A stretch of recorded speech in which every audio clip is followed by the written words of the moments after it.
बोलिए भागवत स्वरूप भगवान की जय। ओम श्री परमात्मने नमः। स्वस्ति श्री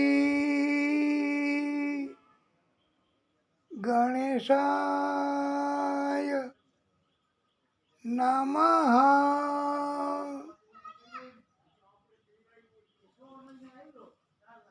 बोलिए बाल कृष्ण लाल की जय।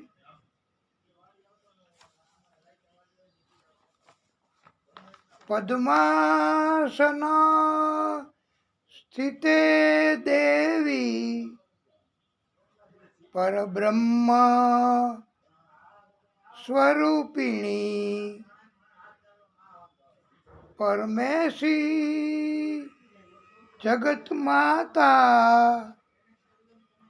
महालक्ष्मी नमोस्तुते।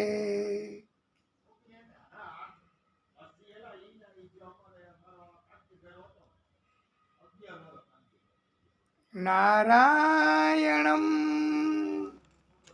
नमस्कृत्य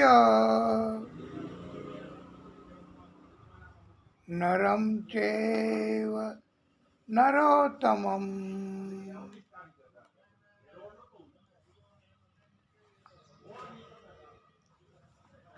देवी सरस्वती व्यासं ततो जयो मुदीरयेत्।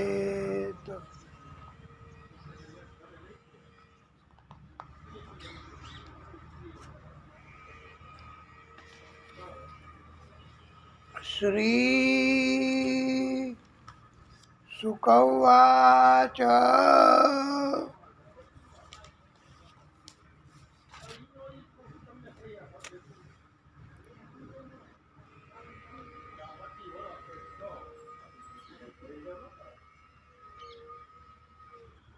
આપણે પ્રિય ભક્તો વૃત્રાસુર ચતુશ્લોકી જેને વૃત્રાસુરની સ્તુતિ કહેવાય છે એ છઠ્ઠો સ્કંદ 11મો અધ્યાય 24, 25, 26, 27 આ 4 શ્લોક કહ્યા છે. એમાં આપણે 24મો શ્લોક બોલીએ અને આ એટલા માટે વિગતવાર કહેવાની કથા છે કે આ વૃત્રાસુર સ્તુતિ કરે છે ને બહુ મહત્વની, બહુ અગત્યની છે. અહમ હરે તવ પાદે કમૂલ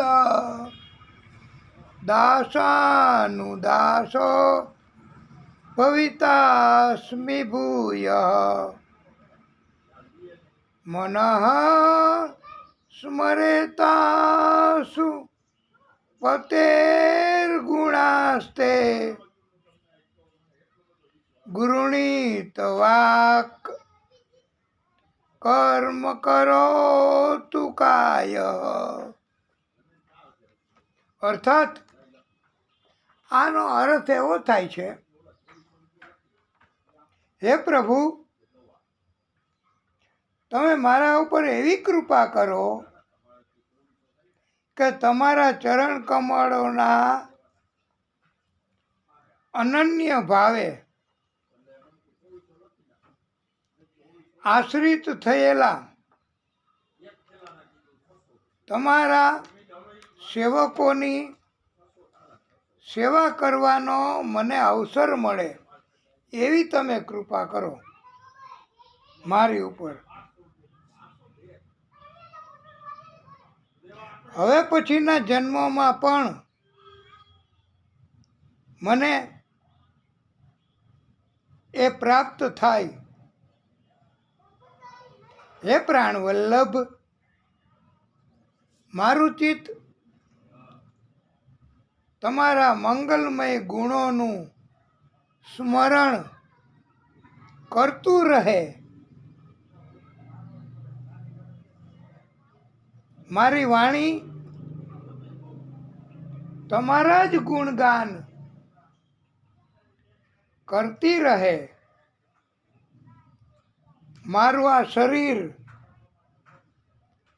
એ તમારી જ સેવામાં સંલગ્ન રહે. આવી સ્તુતિ કરી છે 24મા શ્લોકમાં.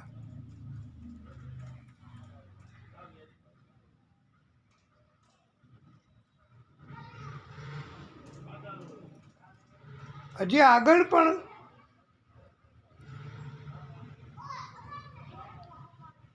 નનાકપુષ્ઠમ ન ચ પારમેષ્ઠિયમ ન સાર્વભૌમમ ન રસાધિપત્યમ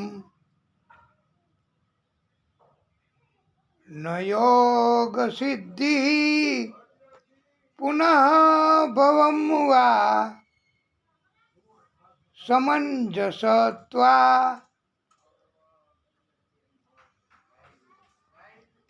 વિરહ યકાંક્ષે.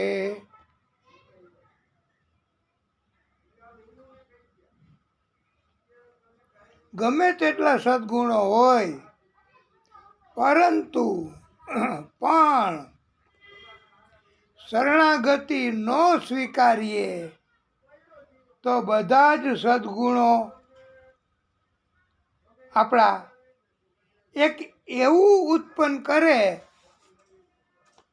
જેને આપણે બધાય અભિમાન કહીએ છીએ.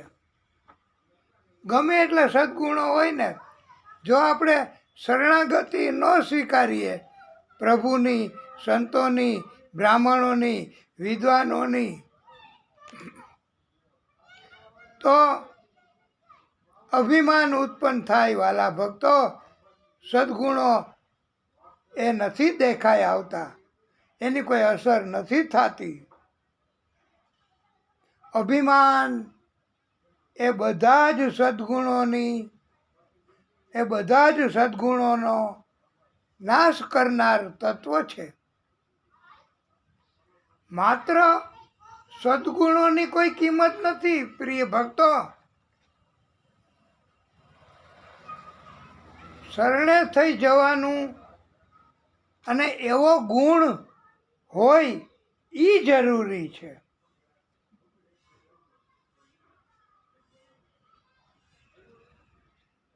હે સર્વ સૌભાગ્ય નિધિ એટલે પરમાત્મા,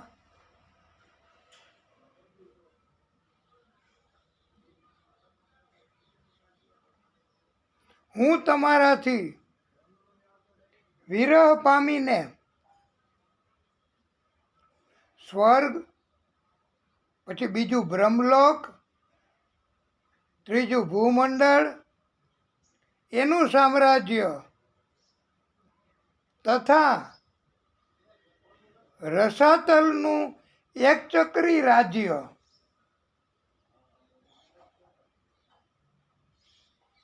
યોગ સિદ્ધિઓ, આવું બધુંય કશું પણ મારે નથી ઈચ્છા. અરે એટલે સુધી કે પ્રભુ, મોક્ષ પણ મારે નથી ઈચ્છા.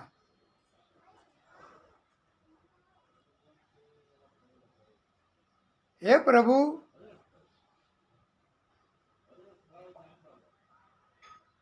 તમારો વિયોગ એના બદલામાં મારે કશું જ ના જોઈએ. કોઈ લાલચ જ નથી મારે. એટલે આનો અર્થ સ્પષ્ટ રીતે જો આપણે એમ તમે સમજી શકો અને કહી શકાય કે તમારો વિયોગ, તમે ન મળો, તમારો વિયોગ મને થાય અને એના બદલામાં મને તમે ગમે તે આપો ને એ મારે બધુંય નકામું છે. તમારો વિયોગ મારે ન જોઈએ. નહીતર તો એમ હોય ને કે તમારે કેટલા 50 કરોડ, અબજ, કેટલા અરબ માગો એટલા આપું, પણ ભગવાનનો વિયોગ તમને રહેશે, ભગવાન તમને નહીં મળે. તો એ મારે એટલા અરબ ખરબ એ પણ રૂપિયા પૈસા મિલકત એ મારે કાંઈ ન જોઈએ પ્રભુ. મારે તમારો વિયોગના બદલામાં કોઈ લાલચ જ મારે ન જોઈએ. આ પરમ ભક્તિ છે હો.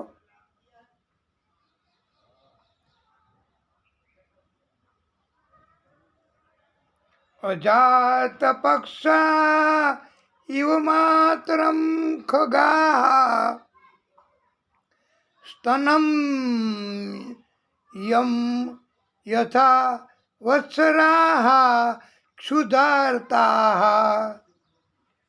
પ્રિયમ પ્રિયેવ વ્યુષિતમ વિષ્ણા મનો અરવિંદાક્ષ દિદક્ષતે ત્વામ.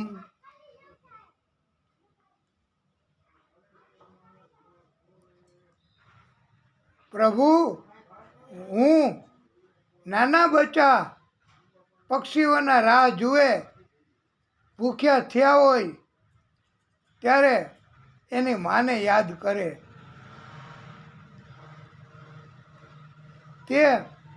તેવી રીતે જ પ્રભુ હું તમને યાદ કરું છું. હે પ્રભુ, તમારી હું રાહ જોઉં છું. પાંખ વિનાના પક્ષીના બચ્ચા એની માં કાંઈક ચાંચમાં ખાવાનું લઈ આવે અને એને આપે એટલે એ બચ્ચા એની માની રાહ જોવે. એવી રીતે હે પ્રભુ, હું તમારી રાહ જોઉં છું. ભૂખ્યા વાછરડા નાના નાના હોય, ભૂખ લાગી હોય, એ ગાયની વાટ જોવે કે ક્યારે મારી માં આવશે, ગાવલડી ગોરી ગોરી, અને ક્યારે હું દૂધ પીશ. એના આંચલમાંથી દૂધ પીવડાવે ને એના બચ્ચાને, એવી રીતે. અને આ ત્રીજી એક વાત બહુ અગત્યની કે વિદેશ ગયેલા પ્રેમી એટલે પતિ, એની વાટ દેશમાં પત્ની જોવે. એવી રીતે હે પ્રભુ, હું તમારું આ ઇંતજાર કરું છું, હું તમારી રાહ જોઉં છું. તમને મળવા માટે હે પરમાત્મા, મૃત્યુ જરૂરી છે. પ્રિય ભક્તો, કેટલી બધી ઊંચી વાત કહી છે વૃત્રાસુરની આ સ્તુતિ, આ શ્લોકમાં, કે પ્રભુ મારે તમને મળવું છે અને મળવા માટે આ મૃત્યુ જરૂરી. એમને કાંઈ, આ તો એક કલ્પના, એમને કાંઈ ભગવાન આવે નહીં અને એમને ભગવાનને મળી ન શકાય, એમને ભગવાનને વાતો ન કરી શકાય. ભગવાનને પામવા માટે મૃત્યુ જરૂરી.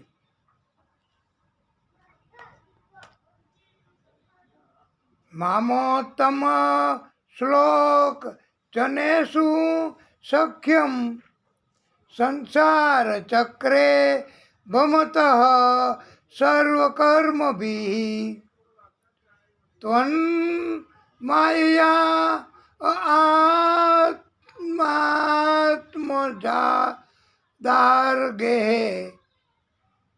સ્યાસક્ત ચિત્તસ્ય નનાથ ભૂયાત. આ અઘરો જરાક શ્લોક છે 27મો. એટલે વૃત્રાસુર કહે છે કે હે પ્રભુ,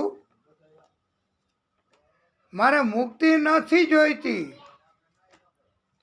મારા કર્મોના ફળ સ્વરૂપે મારે વારંવાર જન્મ મૃત્યુના ચક્કરમાં ભટકવું પડે એની મને કોઈ પરવાર નથી. લ્યો, પરંતુ હે પ્રભુ, હું ગમે તે યોનિમાં જાઉં, જન્મ લઉં, જ્યાં જ્યાં હું જાઉં, જન્મ લઉં, ત્યાં ત્યાં હે પ્રભુ, ભગવાનના પ્રિય ભક્તો એની સાથે મારી પ્રેમપૂર્ણ મૈત્રી કાયમ રહે એવું મારે જોઈએ છે પ્રભુ. એટલે પ્રભુના ભક્તોની કેટલી સુંદર મજાની વાત કરી કે મારે ગમે તે યોનિમાં જન્મ થાય ને પણ આપના ભક્તો જોઈએ, બસ એનો સંગ જોઈએ, એ મારી સાથે હોવા જોઈએ.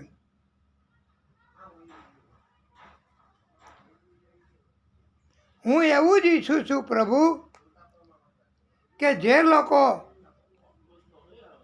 તમારી માયાને લીધે શરીર, ઘર, પત્ની, પુત્રો વગેરે બધામાં આસક્ત છે, તેઓની સાથે મારો ક્યારેય કોઈ પ્રકારનો સંબંધ ન થાય, કોઈ પ્રકારનું મારું જોડાણ ન થાય, કોઈ પ્રકારનો મારે સંપર્ક ન થાય.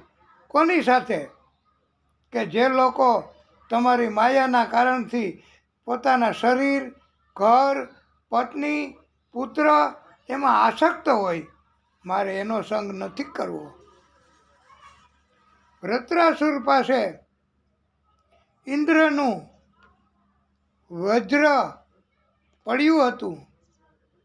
ત્યારે વૃત્રાસુરે કહ્યું, હે ઇન્દ્ર, તું વજ્ર ઉઠાવ અને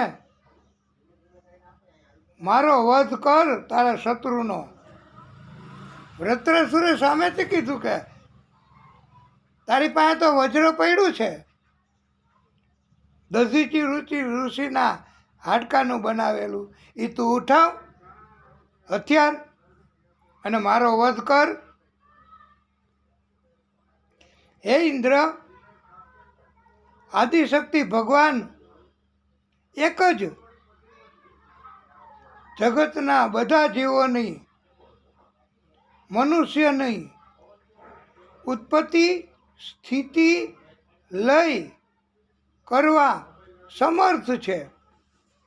આ બહુ સુંદર અને અગત્યની વાત છે પ્રિય ભક્તો, કે વૃત્રાસુરે કીધું કે ઇન્દ્ર, મૂળ શક્તિ, સર્વોચ્ચ શક્તિ એ જ આખા જગતના બધાય જીવ, મનુષ્ય હોય, કોઈ પણ યોનિ હોય, કોઈ પણ પશુ પક્ષીના જીવ હોય, તો એની ઉત્પત્તિ, એનું પાલન પોષણ અને એનો નાશ કરવા માટે માત્ર ને માત્ર આ સર્વોચ્ચ શક્તિ, આદિશક્તિ જ સમર્થ છે.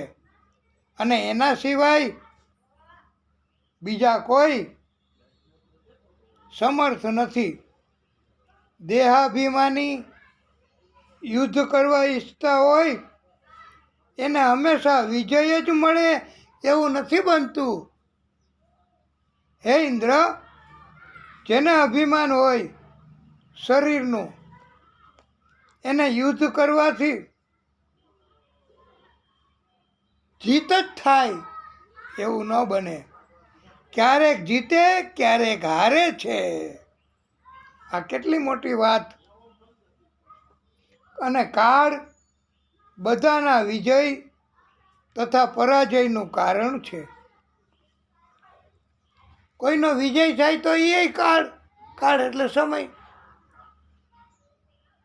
અહીંયા એવો અર્થ. અને કોઈનો પરાજય થાય, હાર થાય તો પણ એનો કાળ, સમય. અને આ કાળ છે ને એ જ મનુષ્યના મનોબળ, મનનું બળ એ કાળ જ, ઇન્દ્રિયનું બળ એ કાળ જ, શરીરનું બળ એ પણ કાળ જ. પ્રાણ એટલે જીવન,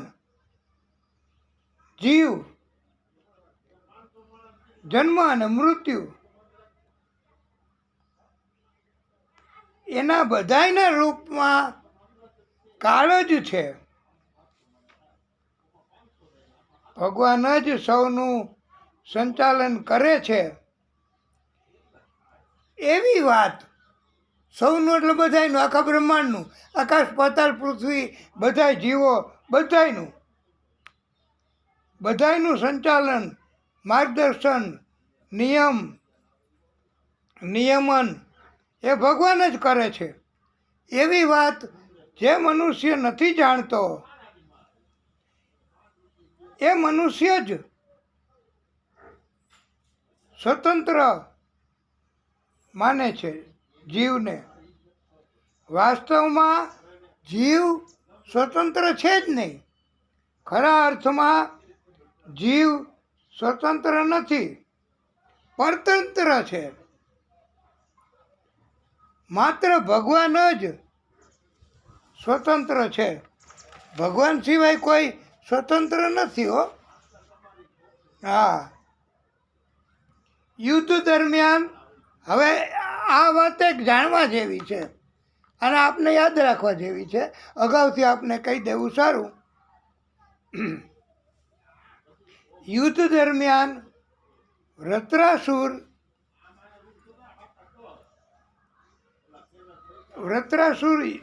ઇન્દ્રને ગળી ગયો.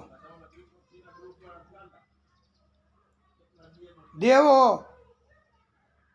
અને બધાય ઇન્દ્રના ટેકેદારો બધાય દુઃખી થઈ ગયા કે ઓહો, આ ઇન્દ્રને ગળી ગયો વૃત્રાસુર. ઇન્દ્રએ હવે બહુ મહત્વનું છે નારાયણ કવચનું, કે ઇન્દ્રએ નારાયણ કવચનો પાઠ કર્યો હતો. એ વિશ્વરૂપ ગુરુએ શીખ્યો હતો. ઇન્દ્ર, દેવો અને નારાયણ કવચનો પાઠ કર્યો હતો એટલે ઇન્દ્ર એનું મૃત્યુ ન થયું. વૃત્રાસુર ગળી ગયો તોય મૃત્યુ ન થયું. નારાયણ કવચના પાઠનું મહત્વ કેટલું છે વાલા ભક્તો. અને એ અવેલેબલ છે હો. હા, પ્રાપ્ય છે. નારાયણ કવચનો પાઠ કરવો એ તો બહુ મહત્વનું અને પુણ્ય કમાવાનું, પણ એના માટે થોડુંક અઘરું પડે, પ્રેક્ટિસ જોઈએ. ઇન્દ્રએ પછી એવું કર્યું, વજ્રથી વૃત્રાસુરનું પેટ ચીરી નાખ્યું. ઇન્દ્રને ગળી ગયો, એના હાથમાં વજ્ર હશે એમ આપણે કથાઓનું માની લેવાનું અને એવું અનુમાન પણ કરવાનું. અને એટલે અંદર જઈને ઇન્દ્ર સુરક્ષિત હતા, કારણ કે નારાયણ કવચનો પાઠ કર્યો હતો. રિપીટ એટલા માટે કરીએ છીએ કે થોડીક અઘરી કથા છે. અને વજ્રથી વૃત્રાસુરનું પેટ ચીર્યું ઇન્દ્રએ, અને બહાર આવ્યા ઇન્દ્ર. અને બહાર આવીને શું કર્યું, તો મસ્તક છેદી નાખ્યું વૃત્રાસુરનું. એ વજ્ર એનાથી વૃત્રાસુરનું મસ્તક બધી બાજુથી છેદી નાખ્યું. વૃત્રાસુરના શરીરમાંથી આત્મજ્યોતિ બહાર નીકળી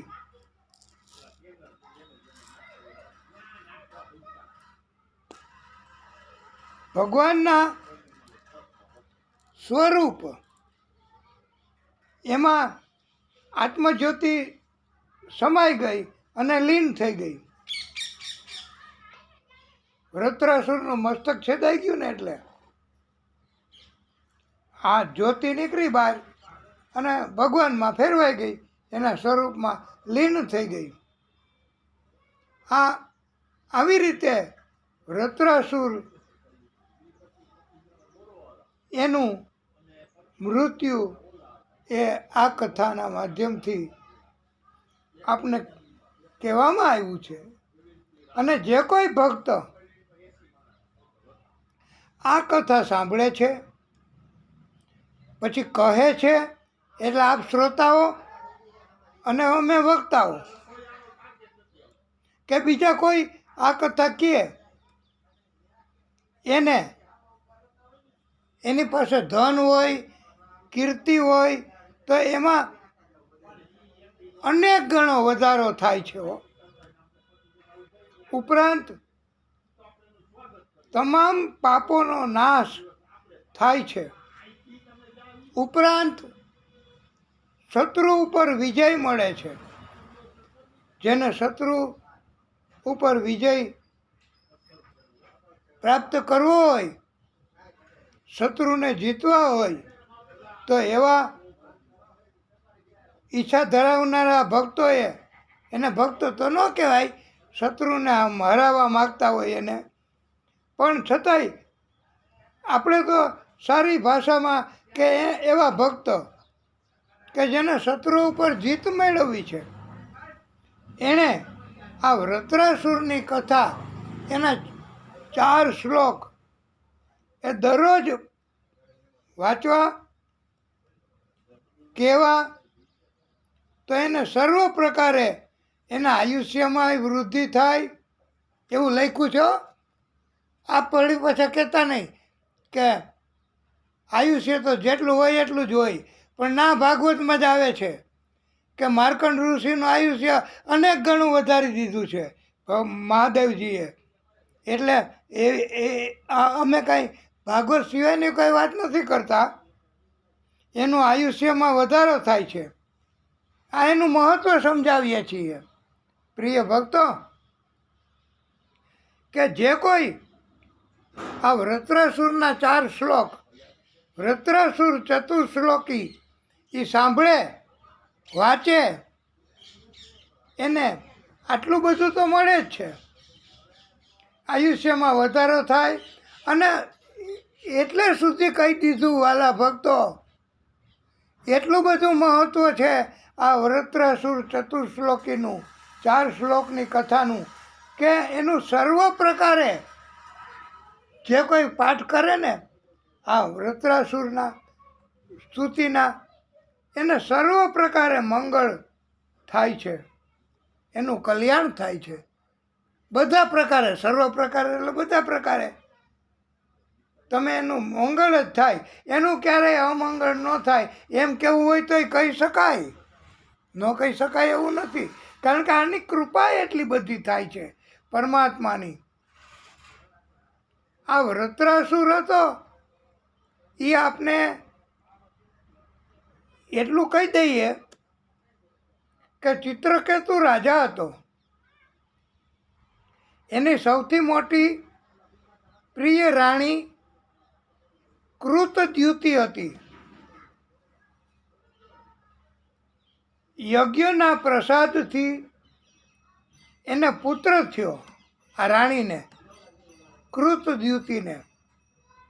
અને બીજી રાણીઓએ ઈર્ષા, અદેખાઈ, ઝેર, એના કારણે એ પુત્રને મારી નાખ્યો.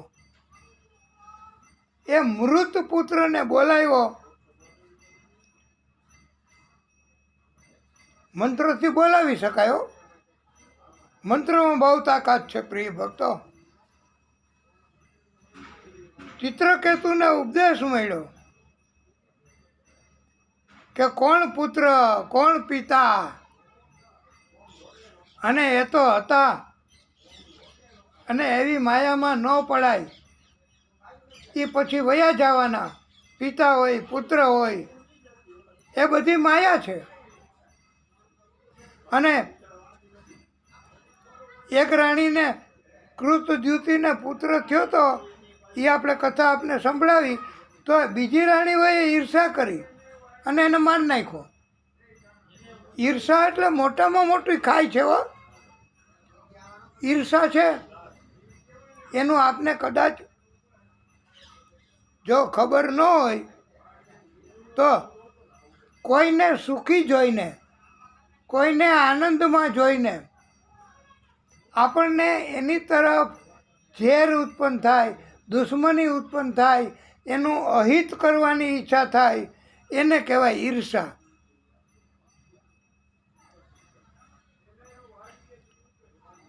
એકવાર એક ભક્ત હતા,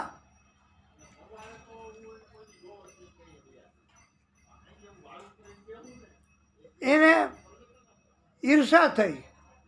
આમ તો ભક્તને ઈર્ષા ન થાય, પણ એમ છતાંય આ ભક્તિ વહી જાય, ભક્તિ ઘટે, ભક્તિનો અંત આવે, નાશ થાય તો ઈર્ષા ઘર કરી જાય. તો ઈર્ષા છે ને એ બહુ મોટામાં મોટી ખાય છે. તમે તમારાથી પાપ કરાવે જ, પાપ કરવું જ પડે. ઈર્ષા જાગે તો અમને ઈર્ષા થાય કે અમારા કરતાં કેટલા મોટા વક્તાઓ આગળ છે, અને કેટલું બધું માન સન્માન, કેટલું બધું ધન એની પાછળ બધાય ખર્ચે છે. એવું આપણને થાય, એનું નામ ઈર્ષા. અને ઈર્ષા ઉત્પન્ન થાય એટલે સમજી લેવું કે ઈર્ષા ઉત્પન્ન થાય એટલે આપણું પતન, આપણો નાશ ચોક્કસ થાય છે.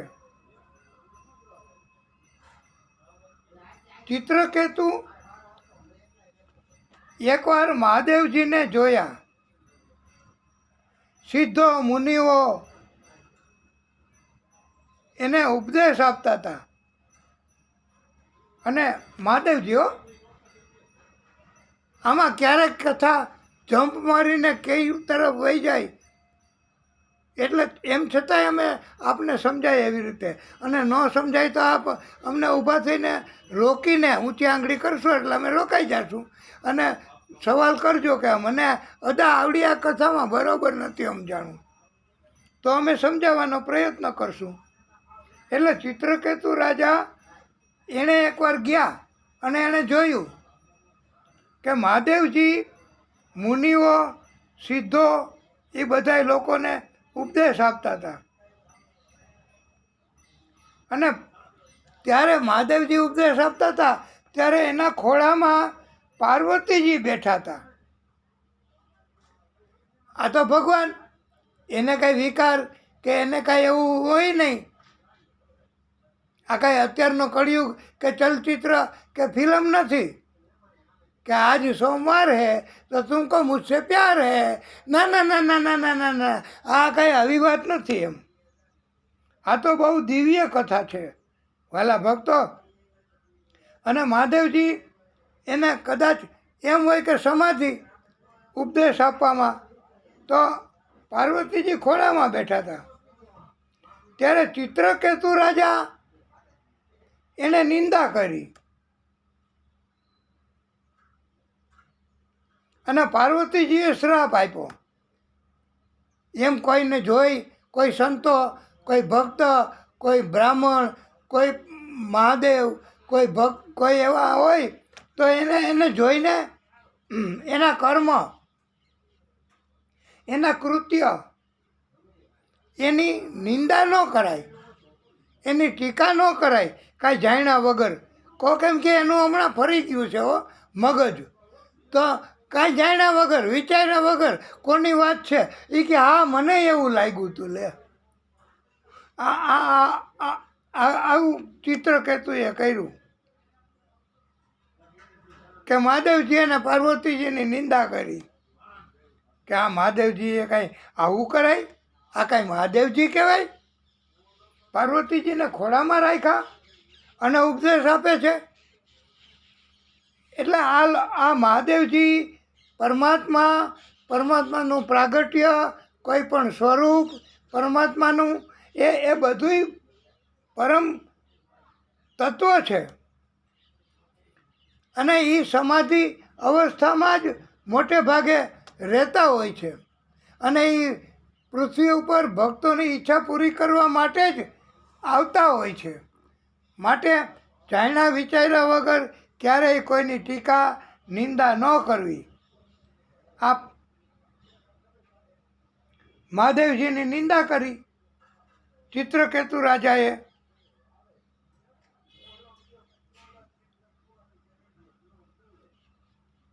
અને પાર્વતીજી છે એનાથી સહન ન થયું કે આ ચિત્રકેતુ રાજા તમે મહાદેવજીની ટીકા કરો છો, નિંદા કરો છો. એ તો ભોળા છે, તો પણ મારી એ ભેગી ભેગી ટીકા કરો છો તમે. અને તમારું આ પાપ કહેવાય છે. તમે અસુર યોનિમાં જાશો. તમારો જન્મ પાપી અસુર એવી યોનિ એટલે ગર્ભ એમાં થશે. અને પછી એ વૃત્રાસુર છે, આ ચિત્રકેતુ રાજા છે ને, એનો બીજો જન્મ એ વૃત્રાસુર તરીકે થયો અસુર યોનિમાં. એટલે નકર તો એ પુણ્યશાળી હતો, આટલો સુંદર, આટલો પરાક્રમી રાજા ચિત્રકેતુ અગાઉના જન્મમાં એના કર્મ બહુ સારા. પણ એક જ અપરાધ, એની પત્ની ઘણી હતી અને દીકરો થયો તો બીજી પત્ની હોય એને મારી ઝેર આપીને મારી નાખ્યો. એટલે આવી રીતે ચિત્રકેતુ રાજાએ ભોગવું ઇનડાયરેક્ટ. પણ ડાયરેક્ટ તો જ્યારે ચિત્રકેતુએ નિંદા કરી મહાદેવજીની, કોઈ પણ સંત, કોઈ પણ ભક્ત, કોઈ પણ દેવ, કોઈ પણ સ્વરૂપ, માતાજી, પિતાજી, કૃષ્ણ, મહાદેવ, કોઈની ટીકા નિંદા ન કરાય. બ્રાહ્મણ, વડીલ, ગુરુજન, કોઈની ટીકા ન કરાય, કોઈની નિંદા ન કરાય. હવે દિતિ માતા હતા, એણે એવું માગ્યું કે ઇન્દ્રએ મારા 2 પુત્રોને મરાવી નાખ્યા. દિતિ માને ખબર પડી 2 પુત્રોને ઇન્દ્રએ મરાવી નાખ્યા. એટલે ઇન્દ્રને મારે એવો પુત્ર મને આપો. હવે કશ્યપ ઋષિ હતા, એણે કહ્યું કે તમારે 100 વર્ષ સુધી, દિતિ માને કશ્યપ ઋષિના પત્ની, કશ્યપ ઋષિ પાસે એણે માગ્યું કે ઇન્દ્રને મારે એવો પુત્ર મને આપો. તો કશ્યપ ઋષિએ એને કહ્યું કે દેવી 100 વર્ષ સુધી પુંસવન વ્રત કરવું પડશે. સૂતેલી દિતિના ગર્ભમાં પછી ઇન્દ્ર પહોંચી ગયા. દિતિએ રાત્રે જમ્યા પછી, આ જરાક અગત્યનું છે. આ ઇન્દ્ર શું કરે છે? દિતિમાએ કશ્યપ ઋષિના કહેવાથી, સૂચનથી 100 વર્ષ સુધી પુંસવન વ્રત કર્યું. હવે ઇન્દ્રને એમ થયું કે મને મારશે, એવો પુત્ર એને પ્રાપ્ત થશે.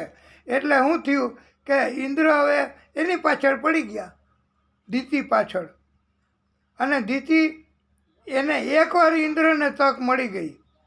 દિતિ સૂઈ ગયા રાત્રે અને જમ્યા, ભોજન લીધું. અને ભોજન લીધા પછી મોઢું એઠું રાખ્યું દિતિમાં. એવો ખોરાક મોઢામાં હોય એવી રીતે ખોરાક રહી ગયો. એટલે તો વાલા ભક્તો, અમે પણ દરરોજ જમ્યા પછી બપોર હોય કે રાત હોય કે સવાર હોય, અમે પણ ભોજન લીધા પછી નમક લઈ અને પાણીમાં નાખી અથવા ફટકડી એમાં નાખી અને અમે કોગળા કરીએ છીએ અને મોઢું સાફ કરીએ છીએ. અને પ્રિય ભક્તો, આ માઉથ વોશ, મોઢાને સાફ કરવાનું લિક્વિડ પણ મેડિકલમાં મળે છે.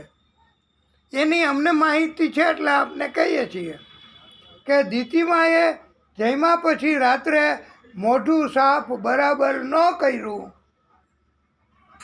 અને સૂતા. હવે એવું થાય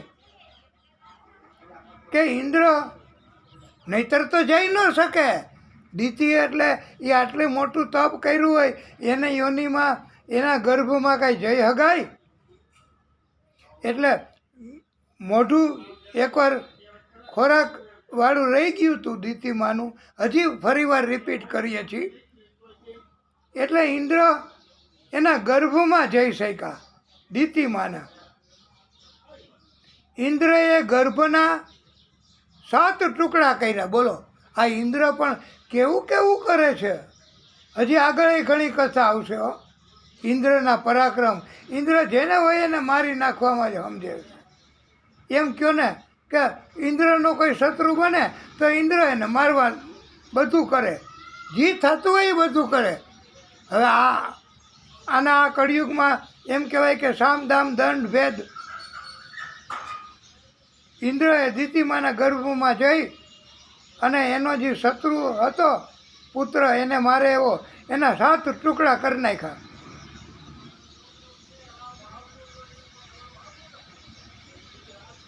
અને એક ટુકડાના પાછા બીજા 7 ટુકડા કર્યા. આમાં 49 ટુકડાઓ થયા ઇન્દ્રએ કર્યા હો. હા, અને એ 49 પુત્રો જૈનમાં. બોલો, આ ભાગવત છે ભાઈ, આ ભગવાન છે. આ કોઈ તર્ક નથી કે આ કોઈ એવી કોઈ વાર્તા નથી કે અતિશયોક્તિ ભરેલી હોય કે ન સંભવ હોય એવી કથા નથી. આ એવરીથિંગ ઇઝ પોસિબલ. જે ભાગવતમાં નથી એ ક્યાંય નથી, અને ભાગવતમાં છે એવું બીજે ક્યાંય ન પણ હોય. એટલે 7 એટલે 49. આ 49 જૈનમાં એને મરુદ ગણો કહેવામાં આવે છે. અને 50માં ઇન્દ્ર, કારણ કે એ ગર્ભમાં ગયા હતા ને, એટલે 49 ટુકડાને ગર્ભમાં કર્યા. એ 49 એ મરુદ ગણો અને 50માં ઇન્દ્ર. આમ 50 પુત્રો દિતિને થયા. આ દેવો કહેવાયા. એટલે ઇન્દ્રના કારણથી કે દેવોની કૃપાથી, પ્રભુની મહેરબાનીથી દિતિને પુંસવન વ્રત કર્યું અને એના પરિણામે 50 દીકરાઓ થયા. એ દેવો કહેવાયા. આ પુંસવન વ્રત એ વિધિસર કરવું તો ઇન્દ્રને મારે એવો પુત્ર. એટલે એનો અર્થ એવો છે એ અત્યારે આપણે આ કોઈ પુંસવન વ્રત કરે કોઈ સ્ત્રી અને તપ કરે તો પછી એમ આ નિયમ મુજબ અને મોઢું સાફ રાખીને તો એને પણ પ્રાપ્ત થાય છે દીકરાઓ. અને આ દિતિમાને 50 પુત્ર થયા. આ પુંસવન વ્રત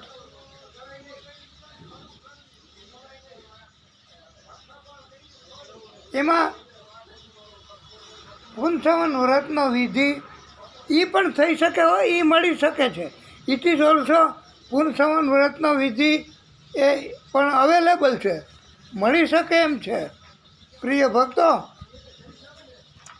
એટલે આ પુંસવન વ્રત કેવી રીતે કરાય એ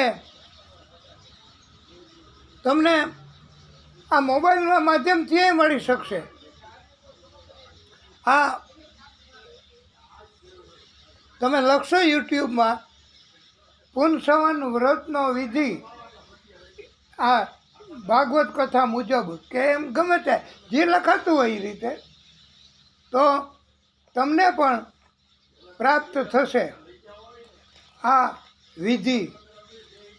અને વિધિસર પુંસવન વ્રત થાય, જે મહિલાઓ સ્ત્રીઓ કરે, તપ કરે, એ બધાયને આવી રીતે પ્રિય ભક્તો દીકરાઓ થાય છે, અને પરાક્રમી અને તપસ્વી અને દેવોથી એ વધે, દેવો કહેવાય, દેવ જેવા દીકરા થાય એમ કહેવાય છે ને આપણે ઘણીવાર કે દેવ જેવા દીકરા છે હો ભાઈ. પણ એ આ વ્રતના વિધિથી, વિધિપૂર્વક વ્રત કરવાથી થાય છે. હવે આ અઘરામાં અઘરી કથા આપે સાંભળી, અને જો કે અમને કહેવામાં અઘરી પડતી હોય તો આપને સાંભળવામાં, અને આપ આ સ્ક્રીન ઉપર આવશે યુટ્યુબમાં સર્ચ કરીને આ કથા ફરી વાર આપ જોજો, સાંભળજો. જોવાનું તો નહીં આવે પણ સાંભળવાનું આવશે, તો આપ કથા સાંભળજો અને આના કારણથી આપને માસ્ટરી આવશે, અને બધાને સંભળાવજો અને આ કથા. હવે આપણે આ કથા એને અહીંયા મૂકીએ, અને બીજી કથા ભાગવતજીના કહેવા મુજબ ભાગવતમાં છે એવી યુધિષ્ઠિરજી એને નારદજીએ કથા કહી છે.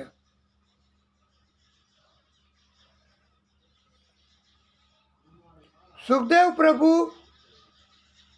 એણે રાજા પરીક્ષિતને કથા કીધી છે, અને કે છે સુખદેવ પ્રભુ પરીક્ષિતને કથા સંભળાવે છે, નારદજી યુધિષ્ઠિરજીને કથા સંભળાવે છે. કઈ કઈ જગ્યાએ કથા ભાગવતની સાંભળાય છે, કહેવાય છે, એ આપને પહેલાં થોડું કહેવું છે. હિરણ્યકશ્યપ મંદરાચલ પર્વતની તળેટીમાં જઈ, મંદરાચલ પર્વતનું નામ તો આપે સાંભળ્યું હશે, એની તળેટીમાં જઈ 2 હાથ ઊંચા રાખી આકાશ તરફ જોઈને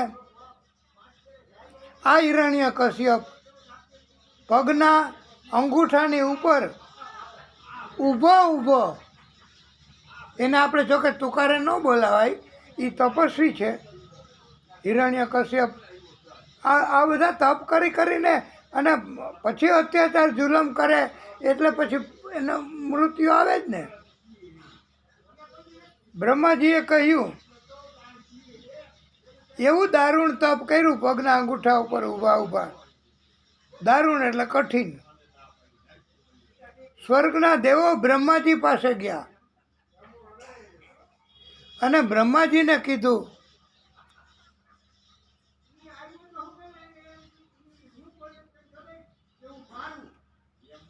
તપ પૂરું થયું છે, હે ભક્ત જાગો, વર માગો. બ્રહ્માજી હિરણ્યકશ્યપને જગાડ્યા. હવે હિરણ્યકશ્યપ સમક્ષ સાક્ષાત પ્રગટ થયા બ્રહ્માજી. હિરણ્યકશ્યપે બ્રહ્માજીની સ્તુતિ કરી. પ્રગટ થાય કોઈ પણ પ્રાગટ્ય ભગવાન કરે એટલે એની સ્તુતિ એટલે પ્રાર્થના, એના વખાણ, એના ગુણગાન એ પ્રભુને બહુ પ્રિય હોય છે અને એનાથી પ્રભુ રાજી થાય છે. ભજન કીર્તન આપણે જોકે આ કથા એવી વિગતવાર કહેવાની એવું બીડું ઝડપ્યું છે અને આપે સાંભળવાનું બીડું ઝડપ્યું છે. તો આપણે દરરોજ કથા આ કહીએ છીએ વારે વારે અને આપને પણ સાંભળવાની બહુ ઇંતજારી થાય છે. તો આ કથામાં રુચિ છે આપને, અને એટલે આ બ્રહ્માજી પ્રગટ થયા એની સ્તુતિ કરી અને પછી વરદાન માગવાનું કીધું. તો હિરણ્યકશ્યપે કીધું કે પ્રભુ મને અમર બનાવી દ્યો. તો બ્રહ્માજીએ કીધું કે હું અમર નથી. અલબત્ત તમે તમારા આયુષ્યને બાધા ઊભી થાય એવું માગી શકો, એટલે અમર ન બની શકે, અમર હું તમને ન બનાવી શકું. ત્યારે પ્રિય ભક્તો, આ હિરણ્યકશ્યપે કીધું તો સારું, મારા મૃત્યુને આડું કઈ રીતે મારું મૃત્યુ ન થાય એ તો હું માગી શકું, તો આપ મને એ આપો વરદાન. તો હિરણ્યકશ્યપે માગવાનું શરૂ કર્યું. આપ કાગજ પેન લઈને લખી લેના કે આપે સર્જેલા કોઈ પ્રાણી, મનુષ્ય કે જીવ, દેવ, દૈત્ય, એ કોઈથી મારું મૃત્યુ ન થાય. એટલે બ્રહ્માજીએ સર્જન કર્યું હોય ને એવા કોઈ જીવ, એવા કોઈ મનુષ્ય, એવા કોઈ પ્રાણી, દેવ, દૈત્ય, કોઈથી મારું મૃત્યુ ન થાય. એક હવે બીજું, ઘરમાં, પૃથ્વીમાં, અંદર કે બહાર મારું મૃત્યુ ન થાય. એટલે હું ઘરની અંદર ન થાય, ઘરની બાયણે ન થાય, પૃથ્વીમાંય નહીં, અને ક્યાંય મારું મૃત્યુ ન થાય. હજી લખજો બ્રહ્માજી. તો બ્રહ્માજી કે બોલ તું તારે દિવસે નહીં, રાત્રે નહીં, પછી શસ્ત્રથી નહીં, અસ્ત્રથી નહીં, કોઈ પણ સાધનથી નહીં મારું મૃત્યુ ન થવું જોઈએ. પછી દિવસે રાત્રે એ સમયે પણ ન થવું જોઈએ. અને યુદ્ધમાં મારો પ્રતિકાર કોઈ ન કરી શકે એવું કરી દો. આકાશ, પાતાળ, પૃથ્વી ક્યાંય મારું મૃત્યુ ન થાય. બોલો, એ કે હું આકાશમાં વયો જાઉં કે પાતાળમાં વયો જાઉં તો મારું મૃત્યુ ન થાય.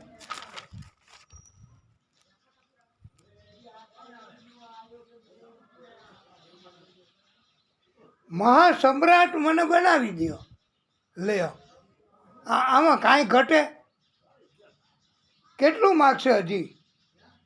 તો એ બ્રહ્માજીને કીધું કે ઊભા રહેજો પ્રભુ, હજી મારે માગવાનું બાકી છે.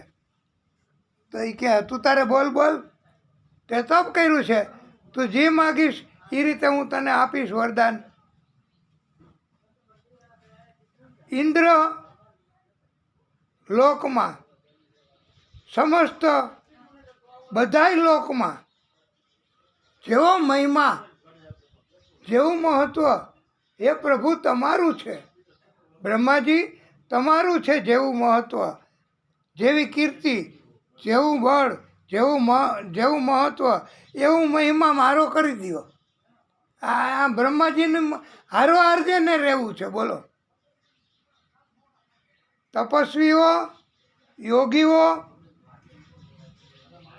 એ લોકોને તમારું ઐશ્વર્ય પ્રાપ્ત થયું છે, એવું ઐશ્વર્ય હે પ્રભુ મને પણ આપી દો.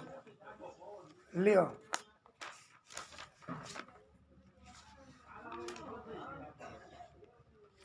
હજી કે મારે માગવું છે, વયા જતા નહીં, અંતર ધ્યાન ન થઈ જતા. બ્રહ્માજી કે બોલ બેટા, જેટલું માગવું હોય એટલું માગી લે તું તારે.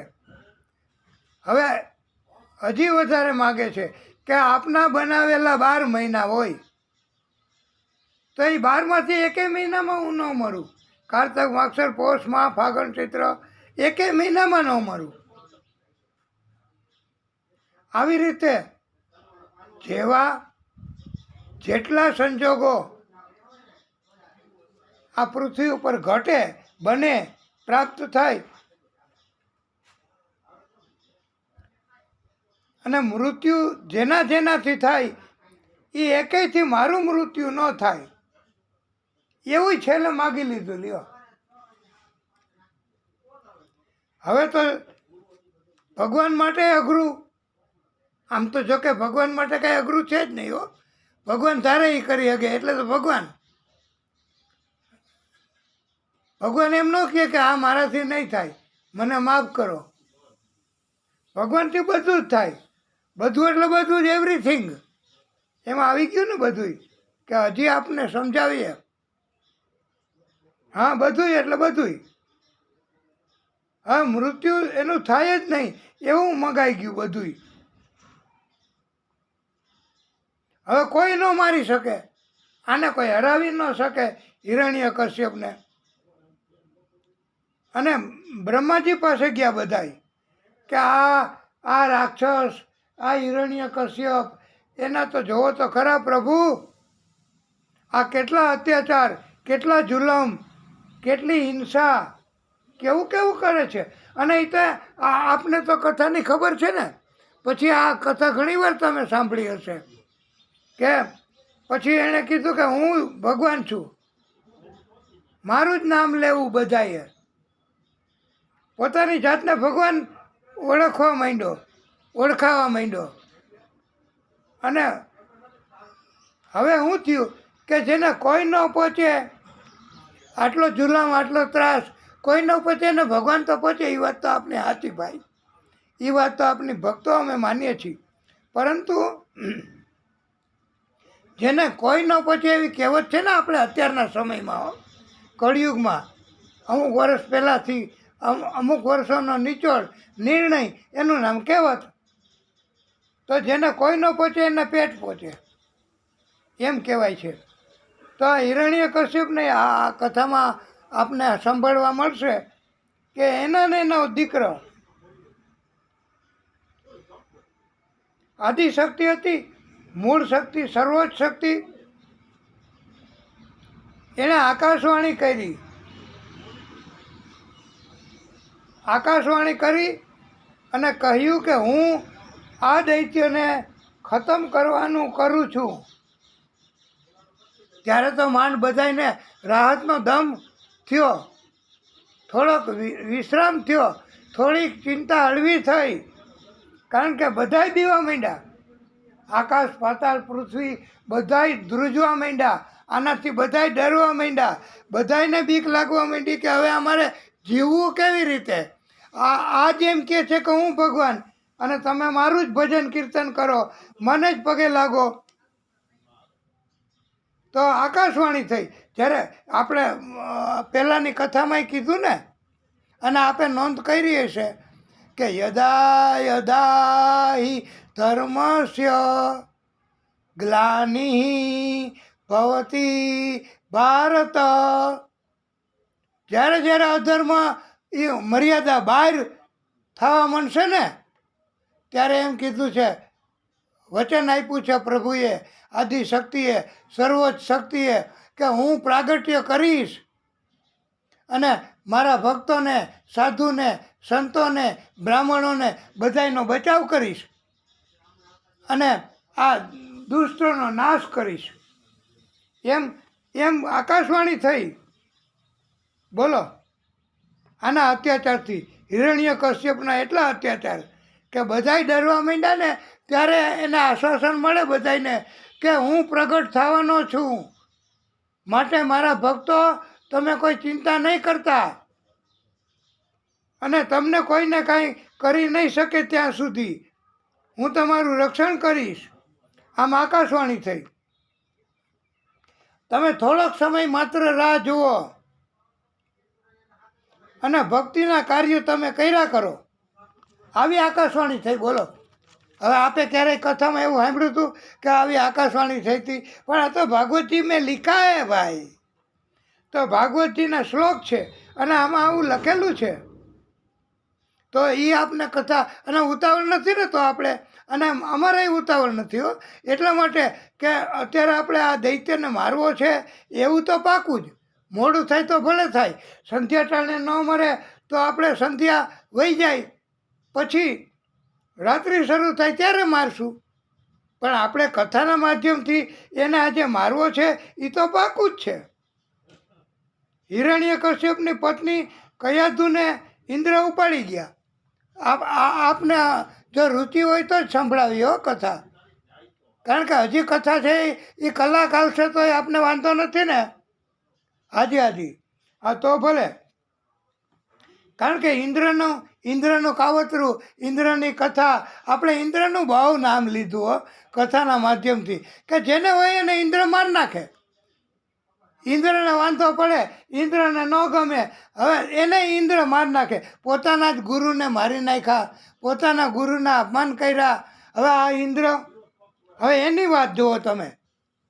ઇન્દ્ર છે એ ધ્રુવજીને તપ છોડાવવા ગયા હતા કાવતરું કરીને.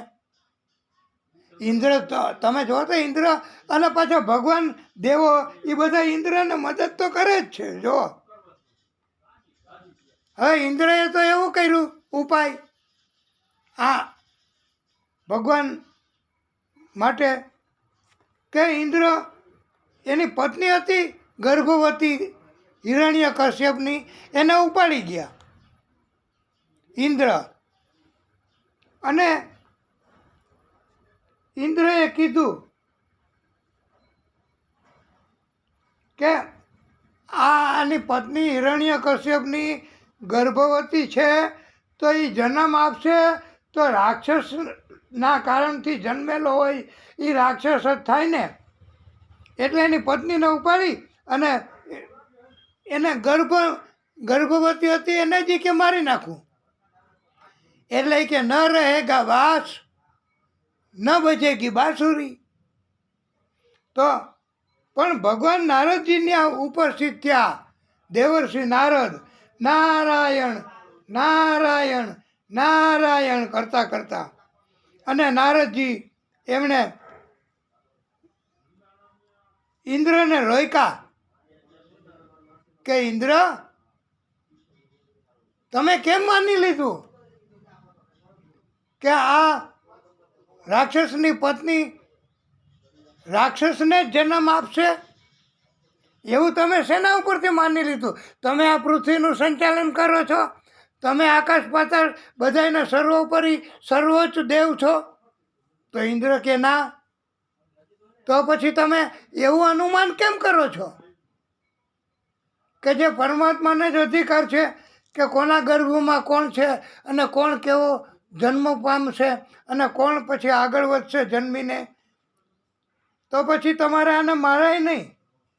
ગર્ભવતી સ્ત્રીને મારવી એ અંદરના જીવને મારવું અને સ્ત્રીને મારવી, તો ડબલ હું કામે હત્યા તમે કરો છો? અને એ તમે આવું માનીને કે રાક્ષસની પત્ની જન્મ આપશે તો એ રાક્ષસને, એવું બની શકે ઇન્દ્ર કે રાક્ષસની પત્ની જન્મ આપે તો એ ભક્તય હોય કે ન હોય? તો નારદજીએ સમજાયું તો ઇન્દ્રને ખરેખર માનવું પડ્યું હો ભક્તો. આ વખતે ઇન્દ્રએ નારદજી પાસે કાંઈ કોઈનું હાલે? એટલું બધું તપ, એટલી બધી ભક્તિ માર્ગના પ્રણેતા નારદજી. અને દેવોને કાંઈ મુશ્કેલી પડે, કાંઈ વિઘ્ન આવે, કોઈ અટકાયત આવે તો નારદજીને મોકલે કે નારદજી આપ કૃપા કરો અને આપ એને સમજાવો. એ આગળની કથામાં આવશે હોય તો છે હજી આખી છે. પરંતુ નારદજી બધું કરી શકે, બધે હાજર થઈ શકે. એટલે નારદજી એને સમજાવ્યું, ઇન્દ્ર સમજી ગયા અને હિરણ્યકશ્યપની પત્નીને લઈ ગયા નારદજી. અને નારદજીએ ગર્ભમાં જે બાળક હતું, કોના? હિરણ્યકશ્યપની પત્નીના ગર્ભમાં જે બાળક હતું એને ગર્ભમાં શિક્ષણ આપ્યું ભક્તિનું. હવે જો ભક્તિનું શિક્ષણ, ભક્તિ માર્ગ અને ભક્તિનું ટેવ ગર્ભમાં હોય એને જો સમજાવી શકાય તો આપ બધા તો જન્મેલા છો, આપ બધા તો પુખ્ત ઉંમરના છો, આપ બધા તો ભગવાનની કૃપા પ્રાપ્ત કરેલી હોય એવા ભક્તો છો, તો આપને તો બધું જ્ઞાન અને બધી ભક્તિ મળે જ અને પ્રાપ્ત થાય જ. તો નારદજીએ એને સમજાવ્યું કે ગર્ભમાં બાળક હતો એ જન્મ થયો, પછી એને મોટો કર્યો અને પછી સોંપ્યો કે આ તમારો પુત્ર, એનું નામ છે પ્રહલાદ, એ તમને સોંપીએ છીએ. હિરણ્યકશ્યપ હતા એને સોંપ્યો.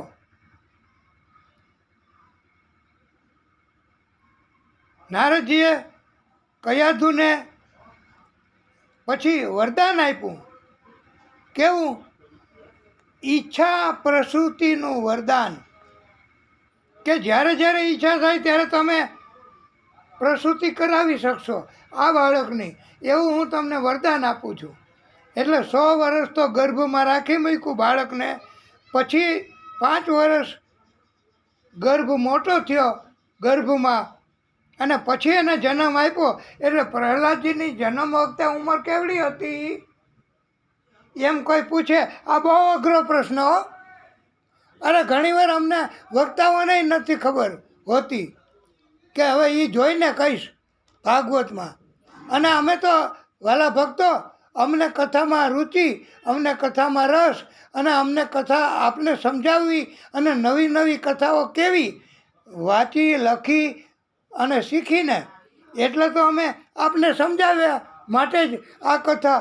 કે આપને કોઈ પૂછે હવે પછી કે પ્રહલાદજીની ઉંમર કેવડી હતી જૈનમાં ત્યારે, તો આપે કહી દેવાનું કે પ્રહલાદજીની ઉંમર 105 વર્ષની હતી જૈનમાં ત્યારે. બોલો, કારણ કે 5 વર્ષના તો ગર્ભમાં થયા હતા, 100 વર્ષ સુધી એને હાચવી રાખ્યા હતા, એટલે 105 વર્ષ.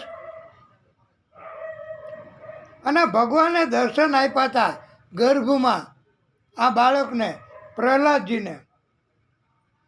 અને એને તો પછી હવે આપને ખબર પડી કે પ્રહલાદજીને દૈત્ય પ્રકારનું શિક્ષણ શીખવવા માટે, દૈત્ય પ્રકારનું, એને કાંઈ કકો બારાક્ષરી કે એને અંગ્રેજી, એને સંસ્કૃત, એને હિન્દી, એને એવું કાંઈ ન શીખડાવે કે એને નારાયણ કવચનો પાઠ, કે એને ભાગવતની કથા, કે એને સત્યનારાયણ ભગવાનની કથા, કે એને ધર્મનું પુસ્તક, કે ધર્મના સંસ્કાર, કે એને ગાયત્રી મંત્ર, એવું કાંઈ ન શીખડાવે. આ તો દૈત્ય હતો, મોટા મોટા રાક્ષસ હિરણ્યકશ્યપ. તો એણે તો મોટામાં મોટા ખાસ એવા જે હતા આચાર્ય કક્ષાના, શેમાં? આચાર્ય કક્ષાના શેમાં? કે દૈત્યના શિક્ષણમાં. એને અવિદ્યા બહુ આવડે એવા ખાસ સંડ અને અમર્ક એને બેયને બોલાવ્યા અને કીધું કે મારા બાળકને લઈ જાઓ, એ મારો પુત્ર મારી સામે મારા શત્રુનું નામ લે છે અને એને તમે દૈત્ય પ્રકારનું શિક્ષણ શીખો અને પછી એને મારી પાસે રજૂ કરજો, કે જે પાકો દૈત્ય થઈ જાય ને આવડા રાક્ષસ બનાવવાને. હવે આ એ વખતે નકર કોઈ પોતાના દીકરાને રાક્ષસ બનાવે? દીકરા તરફ તો પ્રેમ હોય ને, એ કે મારા બધાની ઈચ્છા માતા પિતાને એવી હોય કે મારો પુત્ર ધર્મ, એટલે ન્યાયાલય, દેવાલય, વિદ્યાલય, આ ત્રણેય આલય એમાં સર્વોચ્ચ શિખરનું સ્થાન મેળવે એવું જ બધાયને ઈચ્છા હોય. પણ આણે તો કીધું કે જાઓ તમે, અને સ્પેશિયલ રીતે એને શિક્ષણ આપ્યું. અને પછી બોલાવ્યા પ્રહલાદજીને કે પ્રહલાદ ચાલો, આપને યાદ કરે છે રાજા. અને પ્રહલાદજીને બોલાવવા ગયા. મુખ્ય શિક્ષક જ્યારે બહાર જાય ત્યારે બીજા બધા વિદ્યાર્થીઓને પ્રહલાદજી હરિનામ સંકીર્તન કરાવતા હતા, પ્રભુનું નામ લેવડાવતા હતા અને કીર્તન કરાવતા હતા. બોલો, આવડા નાના બાળક, એને જન્મના સંસ્કાર, ઘણાય નથી કહેતા કે આને જન્મમાં સારા સંસ્કાર છે હો, અને ઘણાને જન્મમાં દૈત્ય પ્રકારના સંસ્કાર હોય તો દૈત્યના જેવું કરે. અને પછી તો એવી રીતે પ્રહલાદ સંકીર્તન કેવું કરતા, પ્રહલાદ ભણે રામ કૃષ્ણ ગોવિંદા, પ્રહલાદ ભણે રામ કૃષ્ણ ગોવિંદા, પ્રહલાદ ભણે રામ કૃષ્ણ ગોવિંદા, સૌ સંતો ભણે રામ કૃષ્ણ ગોવિંદા, સૌ સંતો ભણે રામ કૃષ્ણ ગોવિંદા, સૌ સંતો ભણે રામ કૃષ્ણ ગોવિંદા. ફરી પ્રહલાદજીને પૂછ્યું કે પ્રહલાદ, પિતાને બોધ, પિતાજી યાદ કરે. તો પિતાજીએ પૂછ્યું, હું શીખો બેટા? તો પ્રહલાદજીએ કીધું, પિતાજી, આ જગતમાં સગા સંબંધી એ એક અંધારા કૂવાના જેવું છે. અંધારા કૂવામાં પડવાથી શું થાય? અંધારો કૂવો હોય, અંદર હાવ અંધારી હોય, પાણી છે કે નથી, કેટલું છે એ ખબર નહીં, દેખાય નહીં, એવો અંધારો કૂવો હોય. એમાં પડવાથી શું થાય? મોત જ, મૃત્યુ જ થાય. કોઈ જીવી ન શકે. કદાચ પ્રભુની ઈચ્છા હોય તો એ વાત જુદી છે. એટલે પ્રહલાદજીએ કીધું કે જગતના સગા સંબંધી એ બધું અંધારા કૂવા જેવું છે. એની ભેગું રહેવાથી મૃત્યુ આવશે. એના પ્રેમમાં આસક્ત ન રહેવું. એના બદલે બધું છોડી, હે પિતાજી, તમે કીર્તન ભક્તિ કરો અને પ્રભુને પામી લ્યો તો તમને મનુષ્ય અવતાર સફળ થયો ગણાશે. હવે હિરણ્યકશ્યપે કહ્યું, તું મારા દુશ્મન, મારા શત્રુ, એનું નામ લે છો. આને કહેવાય દૈત્ય, આને કહેવાય રાક્ષસ. એના શત્રુનું કોઈ નામ લે નહીં મારે, કે એને મારી નાખે. આટલી બધી શત્રુતા, આટલું બધું, હા, કેટલું બધું કહેવાય. એટલે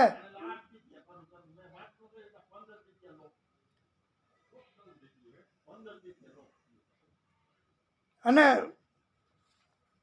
ભક્તિ કરે છે. મારા શત્રુ સાથે કોઈએ કાંઈ વ્યવહાર ન કરવા, મારા શત્રુ સાથે કોઈએ બોલવું નહીં. આ એક જાતનું આપણને પણ આ કળિયુગના કારણથી આવી ગ્રંથિ બંધાઈ જતી હોય છે. પણ ભક્તો, આપણે જેવો વ્યવહાર જેની સાથે કરવાનો હોય એવો વ્યવહાર પણ બીજાને કરવા દેવો. એને જેવો વ્યવહાર કરવો હોય એવો કરે. પછી આપણે ખબર હોય કે એ જેની હારે વ્યવહાર કરે છે એનાથી એને નુકસાન છે, તો એ આપણે ન બચાવવું. બચાવવાનું કામ ભગવાનનું છે, એને કરવા દેવું. આપણે વચ્ચે ન પડવું, સત્યનો વિરોધ ન કરવો. પરમાત્માનો વિરોધ ગણાય છે. જો સત્યનો વિરોધ કરશો તો પરમાત્માનો વિરોધ થઈ જશે. પરમાત્માનો વિરોધ કરે, ભક્તિ કરતાં અટકાવે કોઈ પણ માણસ, કોઈ પણને, તો એવા જે માણસો હોય એનો સંગ ન કરવો, એવું ભાગવતકારોએ કીધું છે. કે જેને ભક્તિ હારે વાંધો છે, જેને જે રીતે ભક્તિ કરવી હોય એ રીતે ભક્તિ ભગવાને કરવા દે છે. અલબત્ત કોઈ જાતનો ત્રાસ, તકલીફ, ન્યુસન્સ ન થાય, કંટાળો ન આવે. પણ વાલા ભક્તો, ભક્તિથી કોઈને કંટાળો ન આવે. ભક્તિથી ઉલટાનું આ આયુષ્ય સુધરે, ભક્તિથી મૃત્યુ સુધરે, ભક્તિથી પરમપદને પામી શકાય અને ભક્તિથી જ બધું થઈ શકે. તો ભક્તિ કરે એને તો મદદ કરવી જોઈએ એમ કીધું છે. અને પ્રહલાદનું મૃત્યુ કરવા માટે કેટલાય પ્રકારના કાવતરાઓ કર્યા હો, કેટલાય પ્રકારના અખતરાઓ કર્યા. એ તમને બધાને પછી કથામાં આવે જ છે. એ તમે યુટ્યુબમાંથી લઈ શકો છો. કે હાથીના પગે કચડાયો અને એની માને કીધું કે તું ઝેર પીવડાવી દે તારા પ્રહલાદને, ને પેટીમાં શ્વાસ લેવા ન દીધો તોય ભગવાને બચાવ્યો. પર્વત ઉપરથી ઘા કર્યો કે આને મારી નાખો તોય એને ભગવાને બચાવી લીધો. એટલે બહેન મારફતે પણ મારી નાખવાનું કર્યું. હોલિકા હતી ને, હિરણ્ય કશ્યપની બહેન, એને પણ મારી નાખવાનું ચાદર ઉડાડી. અને હોલિકાની ચાદર હતી ને, એને વરદાન હતું. હોલિકાને વરદાન હતું કે તને અગ્નિ નહીં બાળી શકે, એટલે એણે એ વરદાનનો દુરુપયોગ કર્યો. હવે આ મહત્વનો ઉપદેશ ભાગવત કથામાં લખ્યો છે, એ આપ જાણી લ્યો અને એ આપ લખી લ્યો કે ભગવાને આપેલા વરદાન, ભગવાને આપેલી કૃપા, ભગવાને કરેલી કરુણા, એનો દુરુપયોગ કરીએ, કોઈનું અહિત કરીએ, કોઈની હિંસા કરીએ તો એ વરદાન કામ લાગે નહીં. આ હોલિકાએ પ્રહલાદને મારી નાખવા માટે કર્યું, ભક્તોને મારી નાખવા માટે એના વરદાનનો દુરુપયોગ કરવાનું કર્યું કર્મ. તો હોલિકા બળી ગઈ, કારણ કે ભગવાનને આગળ હાલે કાંઈ કોઈનું. ભગવાને તો આકાશ, પાતાળ, પૃથ્વી, 3 લોક, અને એમ કીધું છે કે આ પૃથ્વીની નીચે 7, પૃથ્વીની ઉપર 7 અને પૃથ્વી, આ 14 બ્રહ્માંડ છે ભાઈ. એમાં કોઈનું હાલે? એમાં ભગવાનનું જ હાલે. અરે વાલા ભક્તો, આપને નવાઈ લાગશે કે પ્રહલાદજીને મારી નાખવા માટે આ તલવારની આરપાર એવી તલવાર લીધી કે શમશેર કહેવાય, 2 બાજુ ધાર તલવારની, એને શમશેર કહેવાય. તો એવી તલવાર મારી શરીરમાં, તો તલવાર આરપાર નીકળી ગઈ પણ શરીરના ટુકડા ન થયા. આને જાદુ જ કહેવાય ને. કળિયુગમાં ઘણા નથી જાદુગરો. કળિયુગમાં સ્ટેજ ઉપર 3 ટુકડા કરી નાખે, 3 ટુકડા સ્ટેજ ઉપર કરી નાખે અને તમને એમ થાય કે લે 3 ટુકડા કરીને મારી નાખ્યો. પણ આ જાદુ છે કળિયુગમાં. ખરેખર 3 ટુકડા ન થયા હોય. એમ તલવાર આપણે જોઈએ એમ ન્યા એ વખતે બધા જોતા હતા એવી રીતે, સંતો બધા જોતા હતા એવી રીતે ભરી સભામાં તલવારથી ટુકડા કરવાનો પ્રયત્ન કર્યો હતો આ રાક્ષસ હિરણ્ય કશ્યપે.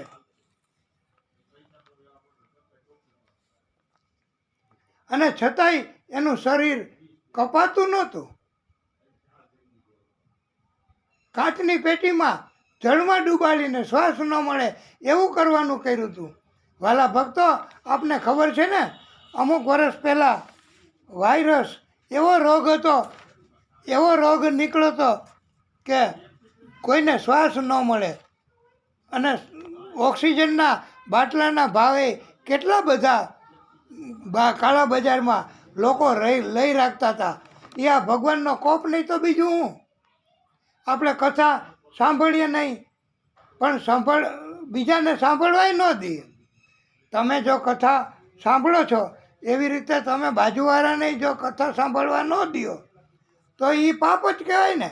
આવું પાપ વધ્યા કરે તો પછી પ્રભુ છે એ જેમ હિરણ્યકશ્યપને મારે એવી રીતે બધાને મારે. અને દૈત્ય, રાક્ષસ, ચીટિંગ એ ભગવાનને પસંદ નથી. સ્વાર્થ, અભિમાન, એટલે ભગવાન છે એ સજા કરે નરકની, અને નરકની સજા થાય પછી એમ થાય કે આના કરતાં મેં ભક્તિ કરી હોત તો કેવું સારું. હે ભગવાન, મને ભક્તિ કરવાની તક આપો. અને પાછો જન્મ થાય બીજો તો પાછા વળી પાછા આપણે એવું ને એવું કરવા, અને એકેય જન્મમાં ભક્તિ કરી ન હોય તો ભક્તિ થઈ જ ન શકે ભાઈ. ભગવાનના ગુણ, લીલા, એનું નામ એ બધું જ સાંભળવું, એને કહેવાય કીર્તન કરવું. ભગવાનના રૂપ, નામ, એનું સ્મરણ કરવું, એની પૂજા કરવી, એને વંદન કરવું, એને આને નવોધા ભક્તિ કહેવાય છે.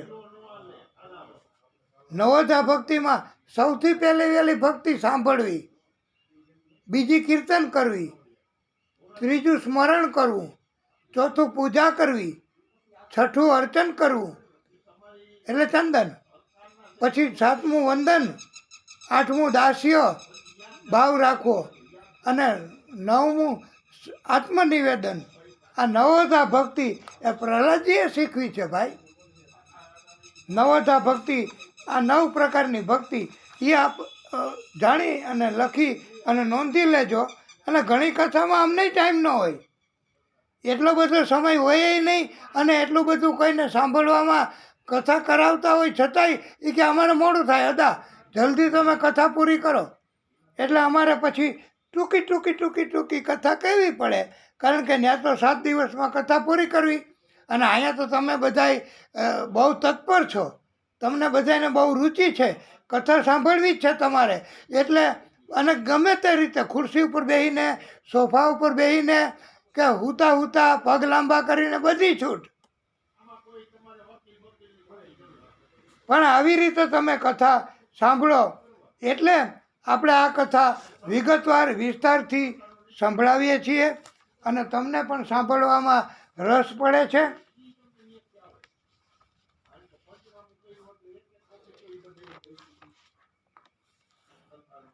પ્રહલાદજીએ બધા અસુરો, દૈત્યો, ભગવાનને પ્રસન્ન કરવા માટે કોઈ જાજો પરિશ્રમ કે પ્રયત્ન નથી કરવો પડતો ભાઈ. કળિયુગમાં તો વહેલા ભગવાન પ્રસન્ન થઈ જાય છે. કળિયુગમાં ભક્તિ હૃદયમાંથી થાય એટલે ભગવાન ચોક્કસ આવે ને આવે, અને ભગવાન મદદ કરે ને કરે, એમાં કોઈ શક નહીં. પ્રહલાદજીએ ગર્ભમાં શિક્ષણ આપ્યું હતું નારદજીએ કયાધુને, અને બધું યાદ હતું પ્રહલાદજીને. મનુષ્યના શરીર માટે બધું જ મેળવવા માટે મનુષ્ય ઈચ્છે છે, પણ શરીર બીજાએ આપેલું છે ભાઈ. આ શરીરમાં તમારો કોઈ અધિકાર નથી. આપણે નથી કહેતા કે આ ભાડાનું મકાન છે. આપણું શરીર એ આપણું ભાડાનું મકાન છે, સોંપી દેવું પડશે. ક્યારે સોંપવું પડશે એનું કાંઈ નક્કી નથી ભાઈ. આ માલિકીનું નથી, એટલે માલિકીનું સમજીને કોઈએ અભિમાન ન કરવું, શરીરનું કે પદનું કે કોઈ રીતે. અભિમાન તો ભગવાનનો મુખ્ય ખોરાક છે. એટલે અને પ્રહલાદને કીધું એકવાર હિરણ્યકશ્યપે કે તારો ભગવાન ક્યાં છે બોલ. તો એને ખબર હતી કે એમ કે આ થાંભલામાં છે તારો ભગવાન. પ્રહલાદજીએ કીધું પ્રભુ પિતાજી, મારા ભગવાન બધે છે. જલે વિષ્ણુ, સ્થલે વિષ્ણુ, અત્ર તત્ર સર્વત્ર વિષ્ણુ. એ કે થાંભલામાંય છે. તો એ કે થાંભલામાં ભેટી પડ તારા ભગવાનને, તારા ભગવાનને નથી ભેટી પડવા? પ્રહલાદજી કે ચોક્કસ. તો પ્રહલાદજીએ દોટ મૂક્યો, ધગધગતો થાંભલો હતો એમાં એવી આગ કે બહુ અગ્નિ હતો. અને પ્રહલાદજી દોડ્યા એને ભેટવા માટે. ત્યાં પ્રહલાદજીને થોડોક ડર લાગ્યો કે ક્યાંક આ હાચન સત્ય રીતે જ આ આગવાળો થાંભલો હશે તો પછી હું બળી જઈશ એવું જરાક થયું ને. ત્યાં તો ભગવાનને ખબર પડી ગયો, ત્રણેય લોકના નાથ ભગવાનને ખબર પડી કે મારા ભક્તને જરાક ડર લાગ્યો. તો ભગવાને એને ચમત્કાર બતાવ્યો, પોતે પ્રાગટ્ય કર્યું અને થાંભલામાં લાલ કીડીઓના રૂપમાં ભગવાને દર્શન દીધા આ પ્રહલાદજીને. અને પ્રહલાદજીને દર્શન થયા અને પ્રહલાદજીને બુદ્ધિ આપી કે લાલ કીડીઓ કોઈથી હોય જ નહીં. અગ્નિ હોય ત્યાં લાલ કીડીઓ ન હોય. અને ત્યારથી કહેવાય ગયું કે અગ્નિ હોય ત્યાં લાલ કીડીઓ ન રહે. પછી પ્રહલાદજી થાંભલાને ભેટ્યા અને પછી એમ થયું કે પ્રભુથી ન રહેવાનું.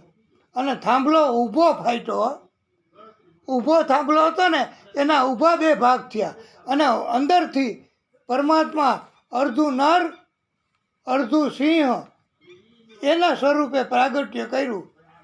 એને કહેવાય છે નરસિંહ ભગવાન. અડધું નર અને અડધું સિંહ એના સ્વરૂપે ભગવાને પ્રાગટ્ય કર્યું. અને એને કારણ કે આણે હિરણ્યકશ્યપે બધાય વરદાન માંગ્યા હતા ને, માણસથી નહીં પશુથી નહીં તો બે ભેગું, દિવસે નહીં રાત્રે નહીં તો સંધ્યા ટાણે, તમારા 12 મહિના બનાવેલા છે એમાં નહીં તો અધિક મહિનામાં, ઘરમાં નહીં બહાર નહીં તો ઉંબરામાં, અસ્ત્ર શસ્ત્રથી નહીં કોઈ પણ હથિયારથી નહીં તો એ કે કાંઈ વાંધો નહીં, સિંહના નખ એનાથી. અને બ્રહ્માજીએ સર્જન કરેલું ન હોવું જોઈએ તો બ્રહ્માજીએ ક્યાં સર્જન કર્યું હતું આ નરસિંહ ભગવાનનું? એ તો આદિશક્તિનું ખુદ પ્રાગટ્ય હતું ભક્તોને બચાવવા.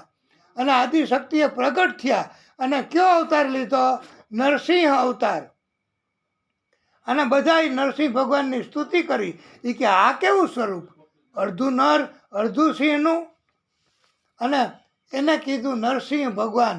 અને નરસિંહ ભગવાને પ્રાગટ્ય કર્યું. અને નરસિંહ ભગવાને આ પોતાના ભક્તોને બચાવવા માટે અને દૈત્યને ત્રાસ મારવા માટે થઈ અને રસ્તો કાઢ્યો. આનું કહેવાય ભક્ત, આને કહેવાય ભગવાન. કે એ ભક્તોને બચાવે ગમે તે રીતે, ગમે એટલું વરદાન. તમે ભગવાનને ન છેતરી શકો, વરદાન માગી નહીં તમે ન છેતરી શકો. ભગવાનને કોઈ છેતરી શકે? કારણ કે ભગવાને તો બનાવ્યા. પછી ભગવાનની સ્તુતિ કરી, બોલીએ નરસિંહ ભગવાન કી જય. હા, થોડુંક મોડું થયું ના, આમ તો સંધ્યા ટાણું જ છે હો, અત્યારે સંધ્યા ટાણું જ છે. હજી સૂરજ દાદા હજી છે જ અને હજી હાવ નથી વયા ગયા. એટલે આપણે યોગ્ય સમયે જુઓ તો ખરા તમે, આ યોગ્ય સમયે જ. અને ભગવાન આપણી ભેગા છે, ભાગવત સ્વરૂપ ભગવાન આપણની ઉપર કૃપા કરે છે. એનું આ સાબિતી છે કે આ સમયે જ કથામાં નરસિંહ પ્રાગટ્ય થવું જોઈએ અને હિરણ્યકશ્યપનું મૃત્યુ થવું જોઈએ. એટલે હિરણ્યકશ્યપને મૃત્યુ થયું. હવે પ્રભુનું એટલું બધું વિકરાળ સ્વરૂપ હતું, એટલો બધો ગુસ્સો કે વધારે સમય ગુસ્સો રહે ને તો પ્રલય થઈ જાય, બધા જીવનનું મૃત્યુ થઈ જાય. એટલે પ્રિય ભક્તો, આ પ્રભુનો ગુસ્સો શાંત કેમ કરવો? એ એક પ્રશ્ન પાછો ઊભો થયો. હવે એના પત્ની મહાલક્ષ્મીજીને કીધું કે પ્રભુ બહુ ગુસ્સે થયા છે, પ્રાગટ્ય કર્યું છે, તો આપ એમનો ગુસ્સો શાંત કરશો? એ કે હમણાં હું હાજર થાઉં એટલી વાર તો એ કે પધારો. તો મહાલક્ષ્મીજીને ત્યાં હાજર થયા અને પ્રભુનું આવું સ્વરૂપ જોઈને નરસિંહ અવતાર, નરસિંહ સ્વરૂપ જોઈને એ તો મૂર્છા આવી ગઈ, એ તો બેભાન થઈ ગયા. હવે પ્રભુને કોણ આ શાંત કરે? ત્યારે ઘણા લોકો એમ કહે છે, ત્યારે ઘણા એમ કીધું કે પ્રભુ જેને બચાવવા આવ્યા છે એ ભક્તોને જ મોકલો એના ખોળામાં. એટલે પ્રહલાદજીને જ મોકલા. ભગવાન કોકને સદબુદ્ધિ એ આપે ને, એટલે પ્રહલાદજીને મોકલા બાળકને. તો પ્રહલાદજી ધીમે ધીમે ધીમે જઈને ખોળામાં બેસી ગયા નરસિંહ ભગવાનના, અને મોટી જીભ બહાર કાઢી નરસિંહ ભગવાને. પ્રહલાદજીને ચાટવા માંડ્યા, પ્રેમ કરવા માંડ્યા, વાલ કરવા માંડ્યા, અને ગુસ્સો શાંત થઈ ગયો. પ્રહલાદજીને કીધું, બેટા તારે શું જોઈએ? ત્યારે પ્રહલાદજીએ કીધું કે મારે કાંઈ નથી જોતું પ્રભુ, મારે ભક્તિ જોઈએ. ત્યારે કાંઈ ન માગ્યું છતાંય, પ્રહલાદજીએ કાંઈ ન માગ્યું એમ છતાં પણ ભગવાને વરદાન આપ્યું કે તને 36,000 વર્ષ રાજ્ય મળશે. હવે ભગવાન વરદાન આપે પછી ભોગવવાની શક્તિ આપે, ભોગવવાની તાકાત આપે, ભોગવવા માટે રક્ષણ આપે, બધું આપે. ભગવાન આપે ત્યારે બધું જ આપે. અને એ કોઈ લૂંટી ન હગે, કોઈ છત્રી ન હગે, કોઈ લઈ ન શકે. અને ભગવાને બીજું વધારાનું વરદાન એ આપ્યું, કાંઈ નહોતું માગ્યું તોય, કે હે પ્રહલાદ તને ઘટપણ નહીં આવે ક્યારેય. હવે આ તમને બધાને એવું થતું હોય છે કે પ્રહલાદ કે ભગવાન આપણને વરદાન આપી દે તો, યુવાન લોકોને એમ થતું હોય કે ભગવાન આપણને વરદાન આપી દે તો કે આપણને ઘટપણ ન આવે તો કેવું સારું. પણ તમે પ્રહલાદજી જેવી ભક્તિ તો કરો. તમે પ્રહલાદજી કરતાં ભલે ઓછી, પણ તમે ભક્તિના માર્ગ તો વળો. તમે કથાનો એક શબ્દ તો સાંભળો. તમે કથાનો વિરોધ તો ન કરો. તમે ભગવાનની કૃપા તો માગો. તમે ભક્તિ કરો તો ભગવાન તમને આપશે. અને ભગવાન જેને રક્ષણ આપે, ભગવાન જેને બચાવે, એને કોઈ ન મારી શકે. એક વાત. બીજું, ભગવાને એમ કીધું કે તમને ઘટપણ નહીં આવે. એટલે પ્રહલાદજીને ઘટપણ આવ્યું જ નથી હો. અને પાછું ત્રીજું વરદાન એવું આપ્યું કે હે પ્રહલાદ, હું તારી પેઢીમાં, વંશમાં, દીકરા દીકરા એના દીકરા એના દીકરા, તારા વંશમાં કોઈને નહીં મારું. હવે કોઈનો વધ નહીં કરું. ગમે એટલું પાપ કરશે, ગમે તેટલું કરશે તોય કોઈને હું મારીશ નહીં. એ તને હું વરદાન આપું છું, જા તારા તપથી. એટલે એક માણસ જો ભક્ત હોય આપણા ફેમિલીમાં, આપણા કુટુંબમાં, આપણા કોઈ પણ પરિવારમાં, આપણા ગામમાં, કે આપણે નથી કોઈ પણ ગામમાં એક જતી ને એક સતી, એમાં કહેવત છે ને, એ હોય જ. એવી રીતે પ્રહલાદજીએ કાંઈ ન માગ્યું છતાંય આપ્યું ભગવાને. અને પ્રહલાદજીએ એમ કીધું બે હાથ જોડીને કે પ્રભુ મારા પિતાને તમે માફ કરો. એણે આટલા આટલા જુલમ કર્યા, એના પાપ આટલા આટલા છે, તો તમે આને મારા પિતાને તમે બચાવો, એને તમે ગતિ આપો, સદગતિ આપો. એમ મારી ઈચ્છા છે. મારા પિતાને તારવા એ પુત્રની ફરજ છે. તો પ્રહલાદજીએ એટલું કીધું ને, ત્યારે ભગવાને શું કીધું એ સાંભળો. ભગવાને એમ કીધું કે જેના કુળમાં, જેના પરિવારમાં એક ભક્ત થાય એની 21 પેઢી તરી જાય. 21 હો. ઘણા વક્તાઓ એમ કહે છે કે 101 પેઢી તરી જાય, માની, બાપની, ઓની, તેની, પત્નીની, સસરા પક્ષની, આની તેની. પણ એટલું બધું ભાગવતમાં નથી આવ્યું. ભાગવતમાં એવું જ આવે છે કે જેના પરિવારમાં ભક્ત થાય એના પરિવારમાં 21 પેઢી તરી જાય.